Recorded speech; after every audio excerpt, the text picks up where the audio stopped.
You wanted the best. You've got the best podcast. The hottest podcast in the world. The Chris Voss Show. The preeminent podcast with guests so smart you may experience serious brain bleed. The CEOs, authors, thought leaders, visionaries, and motivators. Get ready. Strap yourself in. Keep your hands, arms, and legs inside the vehicle at all times, because you're about to go on a monster education roller coaster with your brain. Now, here's your host, Chris Voss. Hello, Chris Voss here from thechrisvossshow.com. There you go, ladies and gentlemen. There are only things that makes it official. Welcome to the big show and all that wonderful stuff that's there. I hope you're ready for some wonderful show today. We've got good shows, they like to call it. Today we'll be talking with our good friend for his 6th or 7th appearance. I think it's his 7th appearance on the show. His annual appearance for announcing the new CES show for 6 to yeah, I can't count beyond 5. Because I flunked 2nd grade, but I believe it's 7 by my count here. 6, 7. That's the thing, Chris. You got to look it up. It's 67 at this point, but we hope to have him on our 67th time on the show. So we'll just keep him coming back. But in the meantime, we need you to go to goodreads.com/Chris Voss, youtube.com/Chris Voss, facebook.com/Chris Voss, linkedin.com/Chris Voss, and follow the amazing things we do there. And our good friend Gary, who's on the show today, he also posts a lot over there on the linkedin.com. You should check it out. Today we're going to be talking with the amazing Gary J. Shapiro. He's the CEO and vice chair of the Consumer Technology Association, otherwise known as CTA. It's a trade association representing U.S. consumer technology and industry. He's held the position since February of 2024 after serving as CEO from 1991. He got sick of that job, I guess, for after 20, 30 years, something like that. I'm just putting words in his mouth. Mr. Shapiro is a lawyer, author, and lobbyist who's been recognized as a tech titan and one of Washington's most influential people. Welcome to the show, Gary. How are you? Chris, thank you for having me. I'll tell you, we've done this more times than I think any show I've done, so I have tremendous respect for what you've done. I love your book. Mm-hmm. I like your honesty and your candor and your refreshing way. And the fact that you've been doing podcasts a long time, and you and I have known each other a long time, you know what? I count you as a friend, a colleague, and a voice in the industry. And I just wish I could keep up with all your podcasts. There you go. And I wish I could keep up with all your great posts you make on LinkedIn. You talk a lot and you lobby Congress hard and politicians hard on behalf of businesses. And so I'm just going to shed a little tear there. Thank you for saying the wonderful things there, Gary. Chris. Me too. I love you, buddy. So anyway, let's get into the show. We'll talk about CES for those who are uneducated on it. That's what we want to do, build awareness. Where can people find out more about your organization and the CES show? Well, CES.tech, T-E-C-H, CES.tech is focused on CES, and of course there's CTA.tech, which is the association, the Consumer Technology Association. So we're a big association, but one of the best and coolest and funnest things we do is produce this mega event, one of the largest events in the world, largest business event in the world, largest tech event, largest of just about every measure. And then we even hire an independent auditor to tell everyone that we're honest, which we are, in terms of all the different numbers we release. But it's all out there. We are what we say.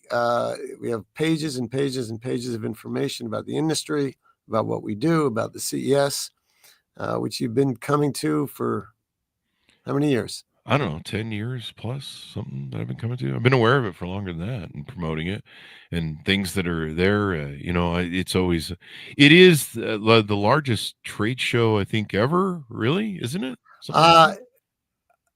Well, I don't know. That one is like, there's some big outdoor events that are held once every few years, but certainly on an annual basis, definitely as an independently audited event, we're the largest. We have a big footprint, one of the biggest in the world. And it's been held since 1967.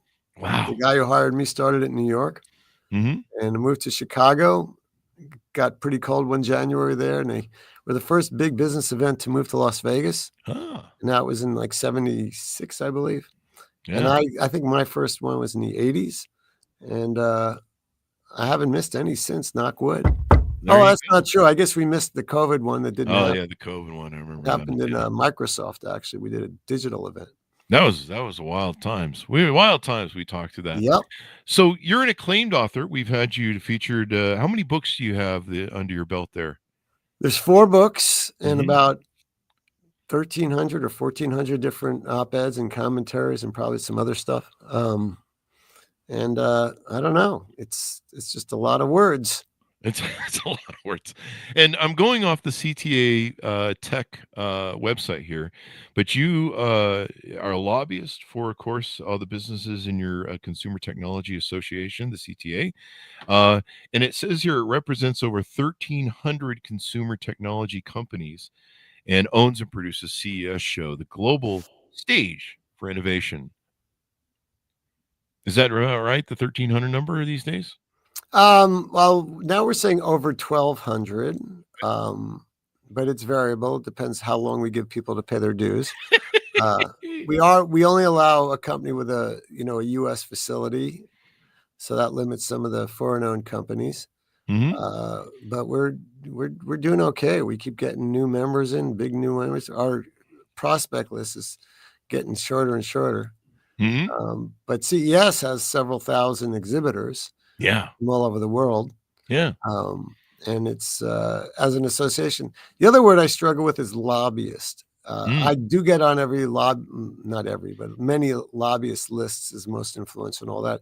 But actually, I'm not a lobbyist, which is the ironic thing, according to the legal definition, which means you spend at least 20% of your time lobbying, which I definitely do not. Mm. Um, Well, there you go. Well, you'll have to take it up with the people at your company because they put it on your website. oh, really? They use the word lobbyist? Yeah, I Oh, read that from your website. That's why I oh made that boy. disclaimer because I don't Well, you want to know what? That'll throw you under teach the me bus. to open That my and mouth in sometimes when I public. quote numbers from bios, they're old because we see that all the time on Amazon. Somebody will have some bio from like their original first book.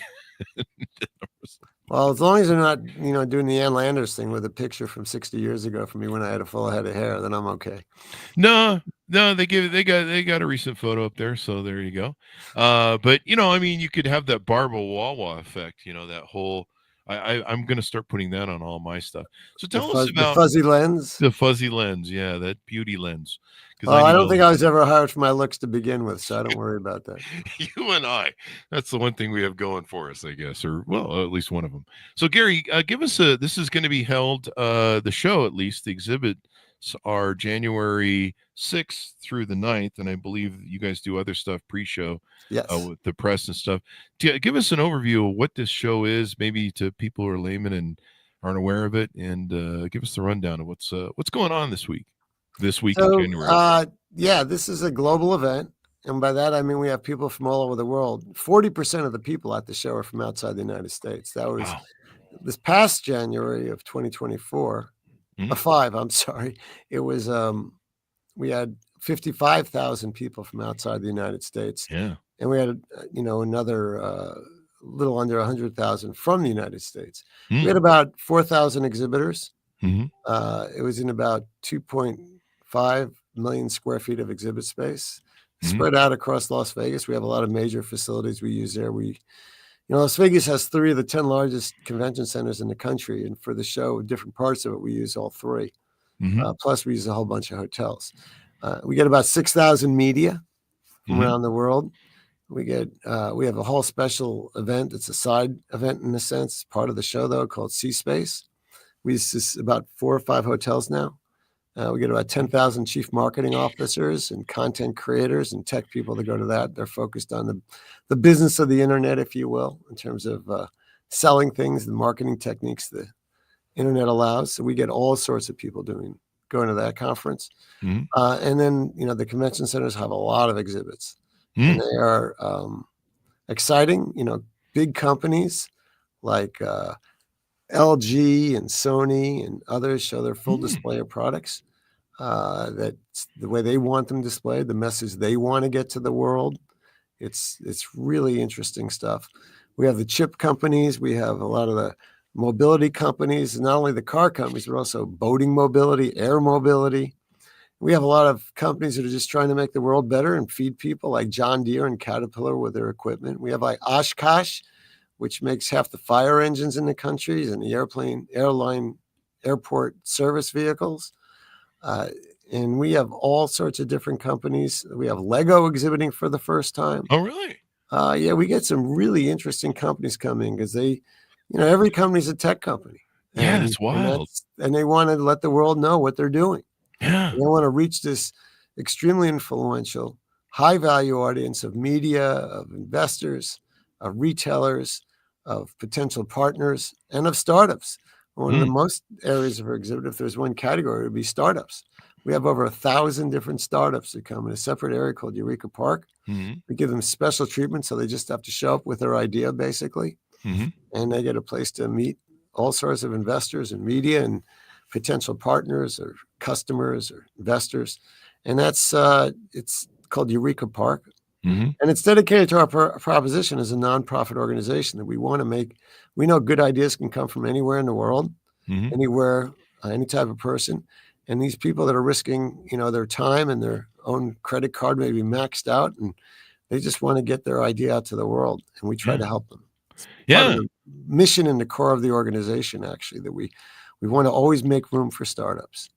I love that because there's a lot of people that exhibit in the main halls and the main areas that they can afford it. Samsung can afford $1 million, probably. I don't know what they cost, but the big tents and the audio and the video and all the engagement they have going on there. But if you're a small up and starter, you're like, well, I really can't afford the big booth and all the stuff there. And it's so great that you make that Eureka Park, and there's so many startups. Like the French section is just, I've watched that grow over the years. That has just become huge.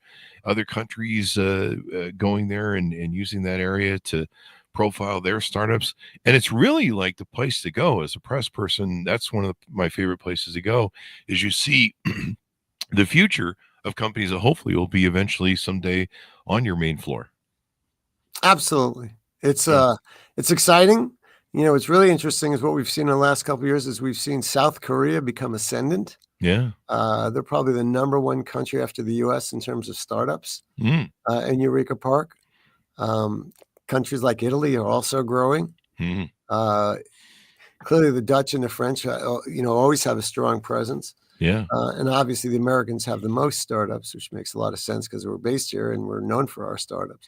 But it's a global event, and good ideas can come from anywhere in the world. What's interesting is you talk about some of the bigger companies, but some of them help finance those startups, and a few of them actually send their entire teams of people to comb the area. Yeah. And look around, and it's like. I was introducing myself to the CEO of Walmart, and he says, I go to CES every year, and I know you are. And he says, I love going to Eureka Park. And like, who would think that the CEO of this huge company, would go to Eureka Park and walk around Eureka Park every year? Yeah. But like Mark Cuban, it's one of his favorite places to go. Shark Tank, Mr. Wonderful are there. They do Shark Tank tryouts there, audition. It's an opportunity for them. And some of our biggest volunteers were Shark Tank contestants or in Eureka Park, and they companies succeeded and they grew and they wanted to give back and volunteer to the industry. Yeah. And those are the kind of people that run our organization and provide us the guidance and leadership and direction that we need because they've lived it. Those people that have helped out, and I can think of so many of them off the top of my head, they started as Bill Gates once told me, he says, Microsoft needed CES. So we started as a tiny company in CES, and there was a show then called Comdex. They made us seem bigger than we were. And they got it. Every year we got bigger and bigger and bigger because of the business we were able to do there. And the people we were able to. It's very efficient. The average person that comes to CES has 29 meetings. And they close a whole bunch of business deals. And as much as I'm the paid cheerleader for the consumer technology industry, let me tell you something. I believe in the power of face-to-face relationships and trade shows and in business, and also the value of discovery, of serendipity. And that's what you get at an event like a CES, like a trade show like ours. And we try to encourage it in every way possible. We're always trying to make it better. We've improved our app for those that come so they could find things and say what they're interested in. We certainly improve it in terms of our programming. And if you look at our programming, you'll see some big names there. Yeah. It's really impressive. We have 1,200 different speakers. No one could hear every speaker or do everything or see every exhibit. You know that because you've been there. I've tried.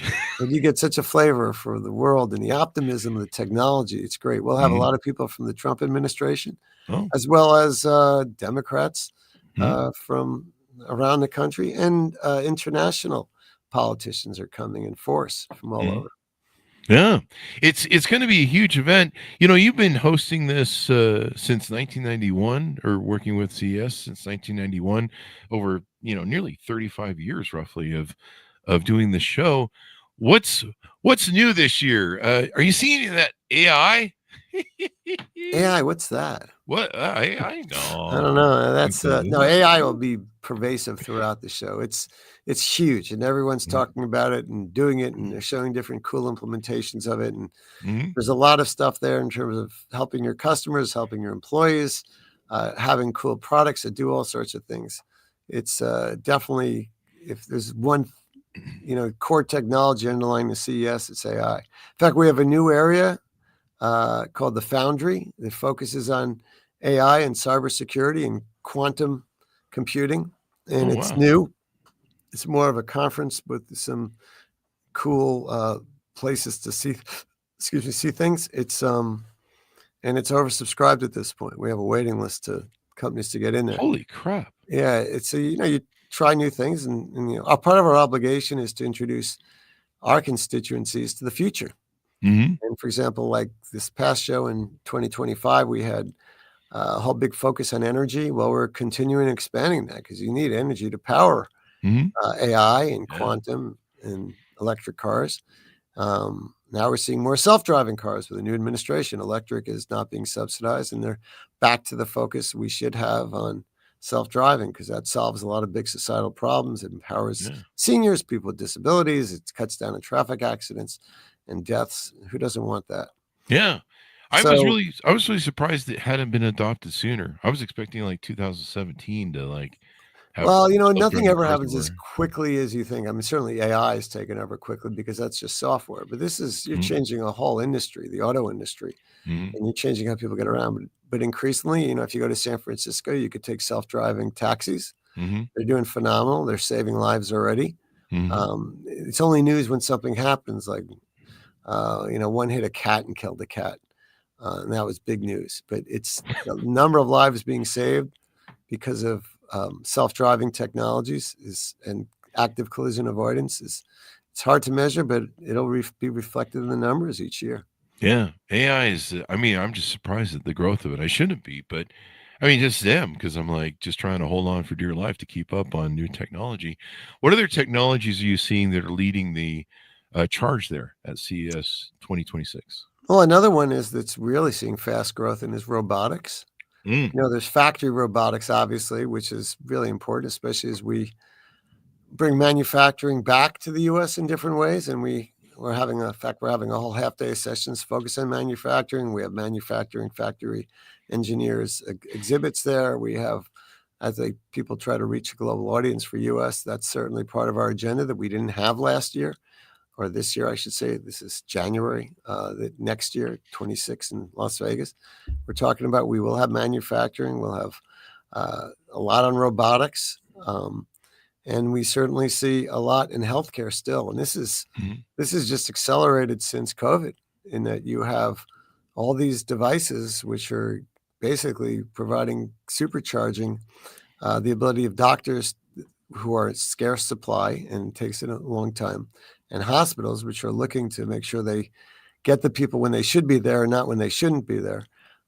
Remote monitoring, telehealth, Mm. telemedicine, drug discovery, discovering what works and what doesn't. My wife's a doctor, and she's already done some original research looking at her patient records and Oh. discovered that one of the treatments she's experimented on is actually just as good as everything else, but it's only once every 8 months and not once every 4 months, and it costs only Oh. a few dollars rather than several $1,000s. The Wow. existing treatment. So we're on our way as a country, as a society, to finding better ways to do things. Yeah. We do trust our experts. Everyone trusts their doctors, but they're all human. Mhm. And in the U.S., we have the most expensive healthcare system in the world, and we incentivize doctors to do everything. Yeah. And we're not incentivizing the best treatments or the Mhm. best care, which is something we hope we'll eventually switch to. And I give the Trump administration credit because they're very eager to learn and hear about all this. That's why we'll see a lot of leading people from the healthcare portion of the administration there. They want to know what works and what doesn't, and they're willing to challenge the status quo. You could love them, hate them, you could disagree.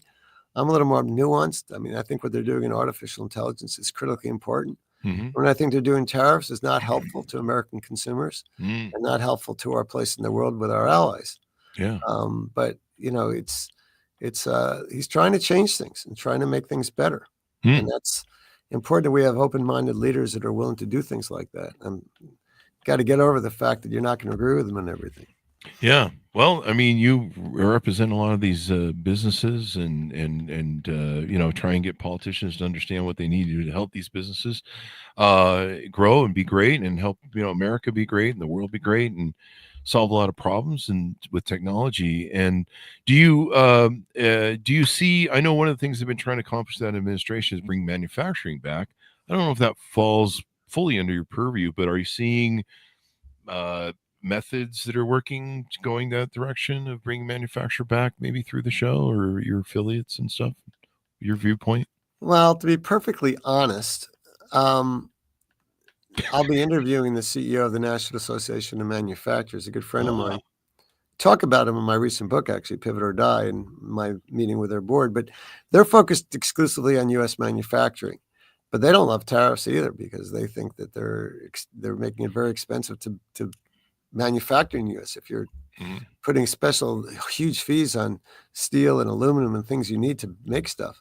Plus, I mean, to be honest, we're exporting a lot of people who, yes, they're here illegally, but they have skills and they're willing to work hard. And a lot of them from Latin America are in a sense, they have our values. They have hard work and God-fearing, religious, pro-family. They're really great workers, and we're getting rid of them. So the question begs, who's going to make all this stuff here? Where are the workers that are going to do it? Our Americans, or I asked the deputy USTR today, do you want Americans to be making pencils? Like, what's your vision 10 years from now? We don't have enough people in the U.S. to do all this manufacturing. Yeah. And it's going to be so expensive that it's something that it'll be so deeply expensive that American consumers won't be able to afford to buy anything. Yeah. So the intentions of the administration are good, but it'd be nice if we manufacture more. And it's important, especially when it clearly involves national security. But to have everything made here is absurd. And frankly, it's not going to happen. Yeah. Because you put up a iron or electronic or both curtain around the U.S., Americans will be dying in poverty because we won't have the things we expect, like food that's reasonably priced. And even today, I do the grocery shopping for my family. And let me tell you, I don't know how the average American could afford food anymore. I don't know either. Tariffs. We have great aspirations, but we're ignoring the facts. And the same thing we're doing about this huge growing budget debt that we're in. And I understand why President wants to get interest rates down, because just the jump in interest rates is costing us trillions of dollars a year more. Yeah. And that's taking money away from investment. It's taking away money from our kids' future. And it's not fair to the next generation. Yeah. So in some ways, we're visionary. In some ways, we're being delusional. Yeah. And I think it's important that we focus on the facts. And the fact is, we can't build everything here. We never will be able to build everything here. We shouldn't build everything here because that's not how the world was built. 99% of the economists in the world will tell you that there's something called the law of comparative advantage, which is a pretty hard fixed physical law that says everyone wins if you build the stuff you're good at building and don't build the stuff you're not good at building. Yeah. We're not good at building factories and pencils and things like that. We're not good at backbreaking labor. We have to import a lot of our labor. We need it here to survive. And right now we're in this rapid transformation, which is super well intentioned, but frankly just ignores the reality that we don't have here, even with growing unemployment, the workers we need with the skills we need. Yeah. We have a shortage of nurses and healthcare coming up too. We talked to a lot of doctors about that on the show. Oh, I was going to tell you, we've had people, you mentioned that investors go to the show to find, the newest big thing. And we've actually had companies that we've reviewed and profiled on the Chris Voss show from CES. And we've had investors write me and go, hey, can we get the contact information for those guys? We want to invest in that company. So Absolutely. It works. It does work. Yeah. I've seen a lot of that. So the interesting things going on the show. I love it. It's like to me, it's like a big Christmas day sort of opening presents sort of experience at CES, where I get to see all the latest stuff and the coolest things and the most interesting innovations. And sometimes you see stuff that you're like, I don't know if that's really going to fix the problem you think it is, but you see the minds at work trying to, fix problems of people and innovate. And I mean, that's the great thing about the human spirit. There's always a way to make things better. And as long as we have that drive in our country where the human spirit can, have the freedom and the wherewithal and the money to be able to invest in themselves or invest in products, you never know what's going to be the next biggest thing these days. Absolutely. And it happens all the time. And sometimes there's something which everyone thinks is the next big thing, and it clearly is not. Yeah. I would say 3D television was in that category, and the metaverse. I mean, 4 or 5 years ago, I was doing all these interviews. All they lead with the metaverse, this and the metaverse that, and I was ready to, like, seriously, but you can't argue with momentum, and it's interesting to see how companies have spent huge amounts of money because everyone just agrees with each other, and I've seen it mostly in Japan. Where there's no word for no, and it's always consensus. But the CES is great because it's a huge laboratory, and the people that exhibit there, especially in Eureka Park, come back and they have a different business plan because they've listened to their potential customers, potential investors, people who want to buy their product if they change the thing, and they come back, and that's the free market system in place. It's rough and tough and competitive, and it hurts when you waste money or you've given your life savings and nobody wants to buy your product. But on the other hand, you hit it big, you could hit it big in this country. And that's what makes us a great country, is that we have more innovation here than I would guess all the other countries in the world put together right now, because we have a tax system. We have a culture that embraces that. And if you fail at a business, you're not a failure. We've all failed at different things we've tried. That's when you learn. And that's the important thing in this country, that we are a nation of learners, always striving for something better. And that's what the standard the CES goes to. We try to give everyone an equal chance and say, you're out there, you're going to, your business may succeed, it may fail, but people will tell you what you need to do to succeed. People are honest. Now the show, I have to close here, but the show is, it's in January. It's open to anyone who can show a business interest, whether it's a media, as an investor, for working for a tech company or a startup. If you could show, you can come and you could be inspired, and it could change your life as it has for several other people. You go to our website, ces.tech, you could see what it takes to go there, but it is life-changing for many people. It changes the arc of the decisions they make in life, the businesses, the people they meet. It's just an eye-opening, optimistic view of the world and how technology will solve the most fundamental human problems. And capitalism, frankly, and the free market are the solution to a lot of what's wrong, whether it's in healthcare or transportation or robotics or AI, or you want to name the category, it's there. So having said that, Chris, I look forward to seeing you. So the CES will be complete. And I appreciate the opportunity to be on your show. It's a great show, and you have a great book that's out that I found really life-changing for me, just reading your book and hearing about your experiences. Thanks, really Gary. Awesome. Thanks, Gary. It's been wonderful to have you. You just completed your 8th show. I counted them up. This is your 8th show on the Chris Voss Show. 8th awesome. year. 8 years in running. My goal is to make it at least to 9. Always want to have that goal in front of you. You're always welcome on the show, Gary. We really appreciate you, and it's going to be an awesome show. Thanks for coming by. Thank you, Chris. There you go. Have a great holiday and New Year. Bye now. All right. Thank you very much. You've been listening to the most amazing, intelligent podcast ever made to improve your brain and your life. Warning, consuming too much of the Chris Voss Show podcast can lead to people thinking you're smarter, younger, and irresistible sexy. Consume in regularly moderated amounts. Consult a doctor for any resulting brain bleed.